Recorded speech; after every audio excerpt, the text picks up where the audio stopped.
stand up for me. I still remember the sparkle in Matt's eyes when we exchanged our vows. I, Matthew, take you, Olivia, to be my wedded wife, to have and to hold, from this day forward. His words seemed to solidify what we already felt. A lifetime commitment built on deep love and endless laughter. We danced, we sang, and above all, we cherished the profound connection we felt with each other.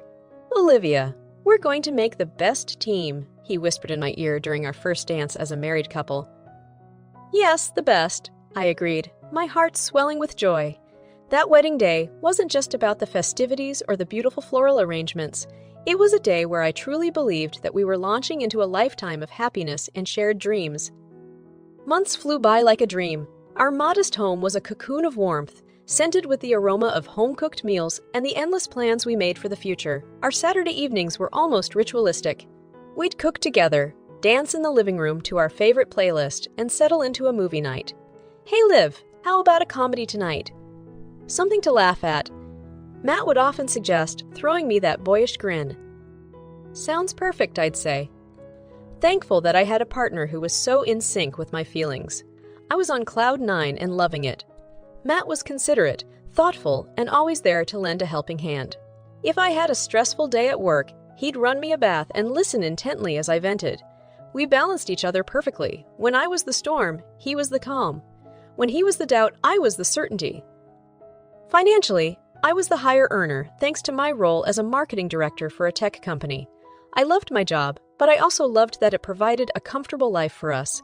Matt never felt emasculated by my higher income. He worked hard at the factory, doing his best to contribute to our household.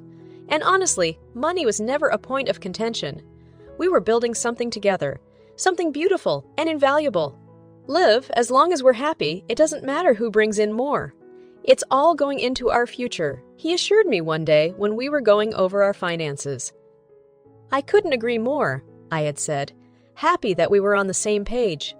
In my mind, we were breaking societal norms.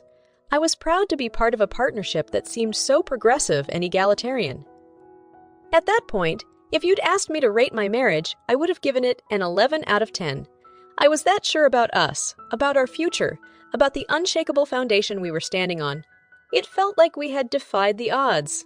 I never thought that the entrance of one person could cause such a seismic shift in the landscape of our marriage. Little did I know that the seemingly unbreakable connection would soon be put to a stringent test, a test that we'd fail miserably, changing the course of our life in ways I never anticipated.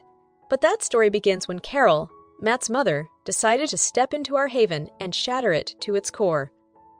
And so, the early days became a cherished memory, a snapshot of what was, but would never be again. If I knew then what I know now, would I have relished those moments more, perhaps? But life doesn't give you foresight. It only gives you experiences, and how you navigate through them defines who you become. I was about to embark on a journey that would redefine me entirely. It was a Thursday when Carol called to say she would be visiting. Oh, it's been too long since I've seen my boy, his lovely home. She cooed over the phone. Matt's face lit up when he relayed the news to me, and I couldn't help but feel a tinge of excitement too. Perhaps this would be an opportunity for us to bond as family, I naively thought. That Saturday, I woke up early to prepare for her arrival. I tidied up the house, arranged fresh flowers, and baked Carol's favorite, apple pie.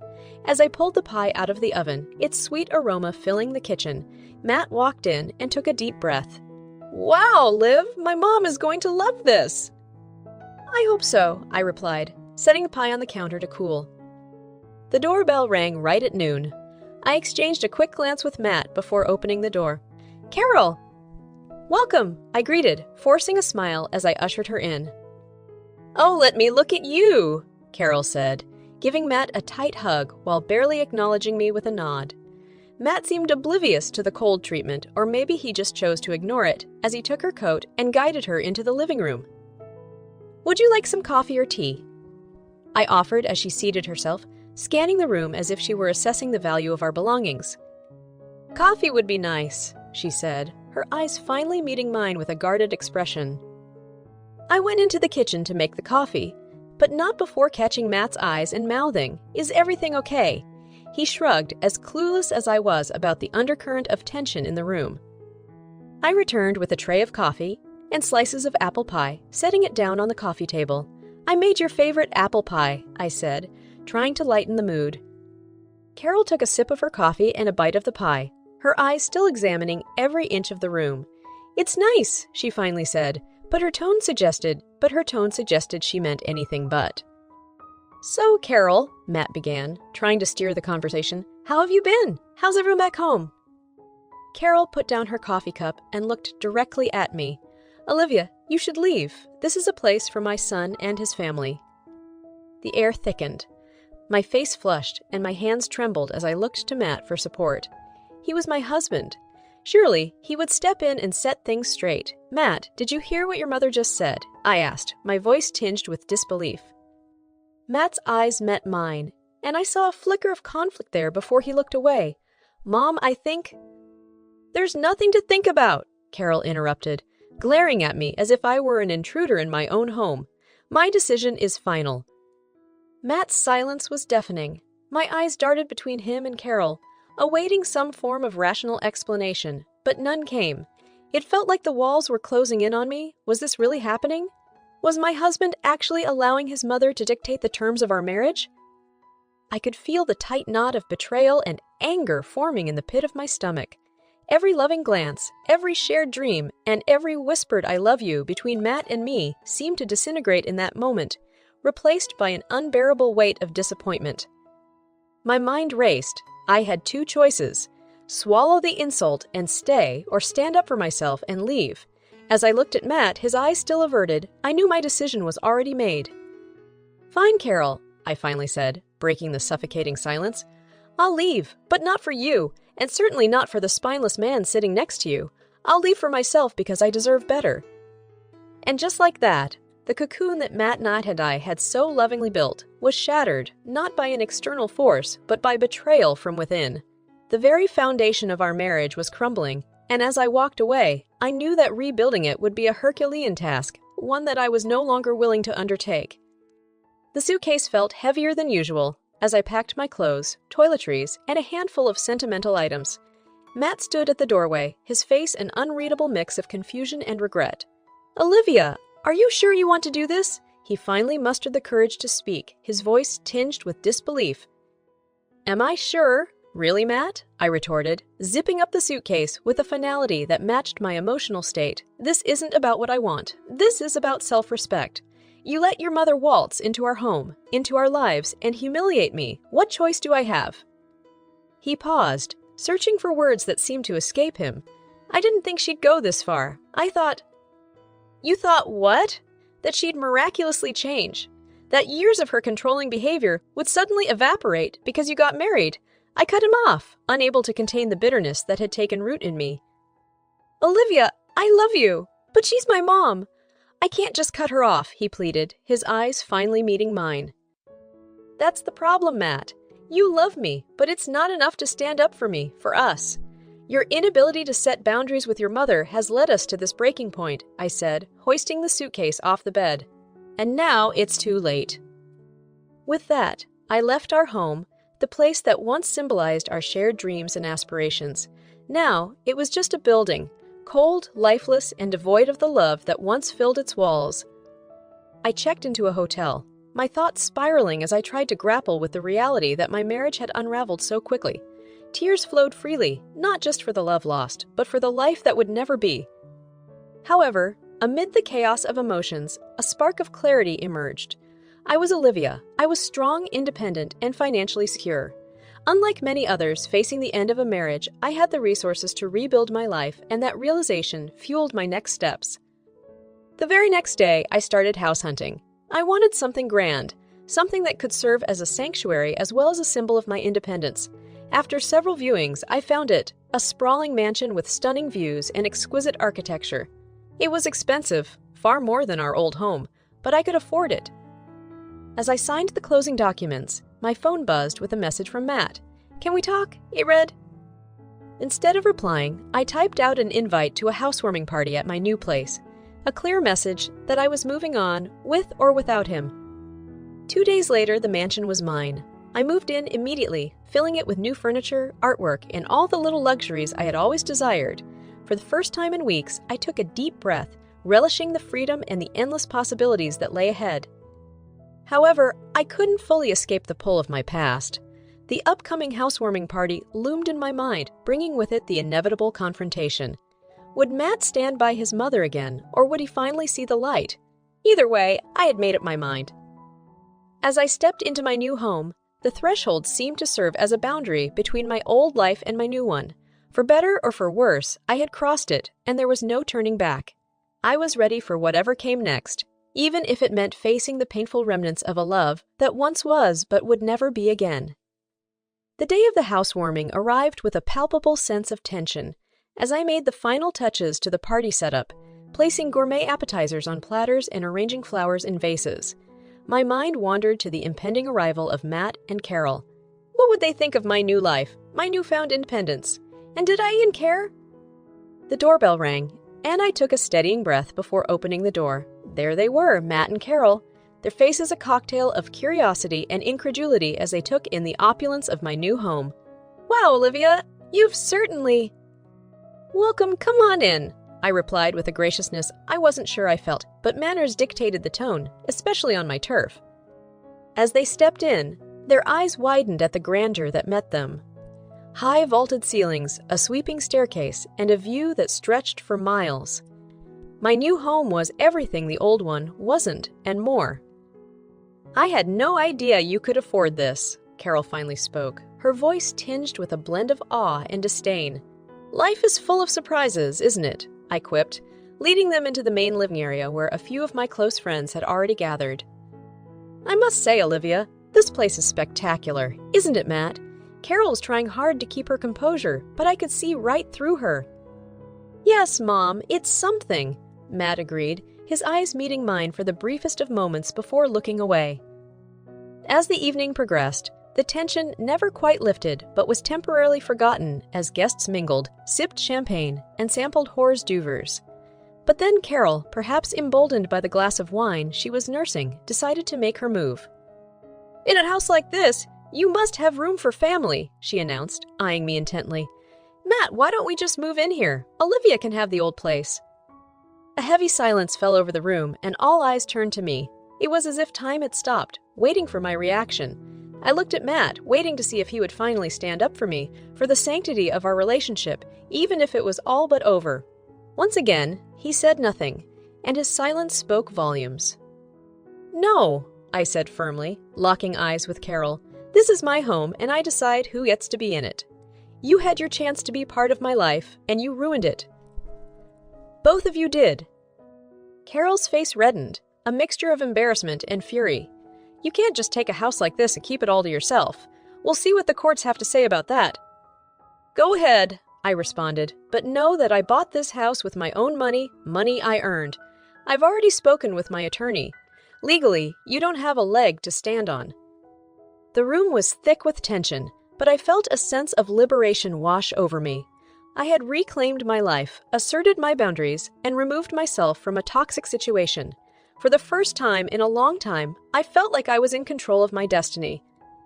"I think it's time for you to leave," I told them, pointing to the door. Carol stormed out, her face a mask of indignation, Matt trailing behind her, his eyes meeting mine one last time, filled with a regret that was too little, too late. As I closed the door behind them, I knew that chapter of my life was finally over, and as I turned back to my friends, my home, and my newfound freedom, I felt not sadness or regret, but a blossoming of something far more potent, hope for the future and pride in the life I had chosen for myself. The days following the housewarming party were a whirlwind of legal consultations, paperwork, and sleepless nights. True to her word, Carol had pushed Matt into filing a case against me, aiming to claim my new mansion as marital property. I met with my attorney, Lisa, a no-nonsense woman with a reputation for being a bulldog in court. "Let me get this straight, Olivia. You bought this mansion with your own money, from your own account after you separated from Matt?" she asked, scribbling notes as we spoke. "Yes, exactly," I confirmed. "And our old house was bought from joint savings." She looked up, her eyes meeting mine. "Then he doesn't have a leg to stand on. Don't worry, we'll fight this and win." A summons arrived a few days later, an official document filled with legalese, but with one clear message. Matt and his mother were coming for what was mine. It's funny how paper can carry such weight, how ink and words can suddenly make you feel like a stranger in your own life. The document stipulated a court date, and as I marked it on my calendar, a sense of dread mingled with resolve. This was a battle I hadn't chosen, but it was one I intended to win.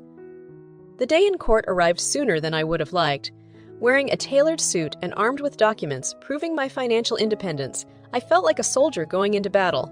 Matt was already there when I arrived, looking uncomfortable in a suit that was clearly chosen by his mother. Carol wore an expression of smug anticipation, as if victory were already hers. As we were called to stand before the judge, my heartbeat echoed in my ears. The court proceedings began with formalities, but soon enough, their lawyer started laying out their claims. He argued that as my spouse, Matt was entitled to the mansion I had bought. It was a long shot, but they were playing dirty, twisting facts and painting me as a woman who had abandoned her loving husband. Finally, it was our turn. Lisa presented our case with precision and clarity, submitting financial statements and timelines that proved the mansion was bought after our separation, with money solely earned by me. Then she did something unexpected. She called Matt to the stand. "Matt, would you say that Olivia bought the mansion using money she alone had earned?" she asked, her eyes locked onto his. He hesitated, his eyes meeting mine for a moment before he spoke. "Yes, she did." "And did you contribute financially to the purchase of this new property?" Again, a pause. "No, I did not." The courtroom seemed to hold its collective breath, waiting for the next words to be spoken. "In that case," Lisa continued, "you have just testified under oath that you have no financial stake in this property." Matt looked deflated, his mother aghast. The judge, after listening to both sides, ruled in my favor. The mansion bought by Mrs. Olivia is her sole property, as it was purchased after the separation and without any financial contributions from Mr. Matt. Therefore, this court finds no reason to seize or divide said property. The gavel came down, its sound echoing the finality of the decision, of my freedom. As I left the courtroom, I glanced back to see Carol's face twisted in disbelief and fury. Matt looked broken, a man torn between the two most important women in his life and failing both. As I stepped out into the sunlight, a weight lifted off my shoulders. This battle was won, but more importantly, I had reclaimed something invaluable, my own sense of worth. No longer was I Olivia, the girl who could be pushed around and dictated to. I was a woman who stood her ground, and as I took a deep breath, I knew that this newfound strength was my first step toward a new life, one built on my own terms. Just when I thought the battle was over, a new summons arrived at my doorstep. This time, Carol and Matt were seeking a share in the old house, claiming it as a family home that should belong to them. The audacity of the claim was shocking, but not entirely surprising, given Carol's persistent nature. "I can't believe they're doing this, Lisa," I said over the phone, my voice tinged with exasperation. "Is there no end to this madness?" "We knew Carol was a bulldog, Olivia, but don't worry, we've won before, and we'll win again," Lisa assured me. The courthouse felt suffocatingly familiar as I walked in, a sense of déjà vu washing over me. Once again, I wore a tailored suit, my armor against the attacks I knew were coming. Matt and Carol were already seated when I arrived, their faces an odd mix of determination and desperation. This time, they had a new attorney, a slick, silver-haired man who oozed confidence. As proceedings began, their new attorney laid out a sob story. He depicted Matt as a devoted son and husband, forced into this battle by my cruelty and greed. He argued that the old house, being the family home, should rightfully belong to them. It was a performance worthy of an award, full of emotional pleas and theatrical pauses. For a moment, I almost believed him myself. Then it was Lisa's turn. With surgical precision, she began to dissect their arguments. "Mr. Matt, isn't it true that both you and Olivia contributed to the purchase of the old house?" "Yes, that's correct," Matt answered, looking increasingly uncomfortable. "And Mrs. Carroll, you never lived in that house, did you?" Lisa continued, turning her attention to my mother-in-law. "No, but my son—" "Answer the question, Mrs. Carroll. You never lived there, did you?" Carol was visibly irritated now. "No, I did not." "Then it's hardly a family home as you claim, is it? It was a home for Olivia and Matt, purchased and maintained by both. And now that they are separated, it's only fair that assets be divided equally." The judge looked intrigued, his gaze shifting from Lisa to Carol and Matt, as if assessing the truth of the matter. Given that both parties have contributed to the old house, and that it was never a family home in the traditional sense, I failed to see the merit in Mr. Matt's claim to full ownership.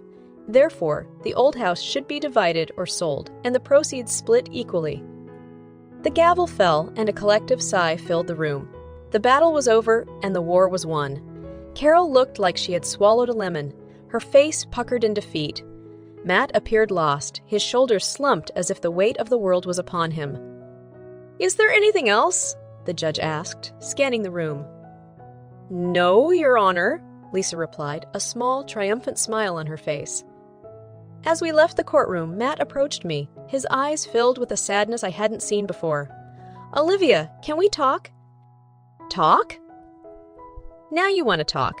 The irony was almost laughable. "Matt, there was a time when talking could have solved a lot of our problems, but you chose silence. It's a little late now." And with that, I walked away, my heels clicking against the marble floor, each step taking me further from a past filled with concessions and closer to a future of my own making. If nothing else, these battles had taught me the power of standing up for myself. And as I stepped out into the light of day, it was not just the sun that was shining, it was me too. After the courtroom drama, I was eager to turn the page and start anew. For weeks, the tension of legal battles had filled the air, leaving little room for personal growth or joy. But once it was over, a sense of liberation washed over me. My life was my own again, and the horizon seemed full of endless possibilities. It was time to focus on myself. I rekindled old friendships, ones that I had put on the back burner during the tumultuous years with Matt. I also plunged into my work with renewed energy and even started to travel, something I had always wanted to do but never got around to. About 6 months later, I found myself in a cafe catching up with Sarah, a friend from college days who had been a rock throughout the entire ordeal. "So, any plans for the old house?" she asked, sipping her latte. "I've put it up for sale. The proceeds will be split equally between Matt and me, as per the court's decision," I said. "It's high time we both moved on." "And the mansion? Keeping it," she grinned. "Oh, absolutely. That place is not just a house. It's a symbol of my independence, of a life I've built on my own terms. I'm not giving it up for anything." Sarah nodded approvingly. "You've come a long way, Liv." "And I couldn't have done it without the support of friends like you," I said, raising my cup for a toast. "To new beginnings," she cheered, clinging her cup against mine. A week later, I received an unexpected email from Matt. It read, "Can we meet? There's something I need to tell you." Against my better judgment, I agreed. We decided to meet at a park, a neutral territory far removed from the memories of courtrooms and familial tensions. When I saw him sitting on a bench, hunched over and seemingly lost in thought, a part of me felt a pang of sadness. This was a man I had once loved deeply, whose weaknesses had ultimately torn us apart. He looked up as I approached. "Olivia, thanks for coming."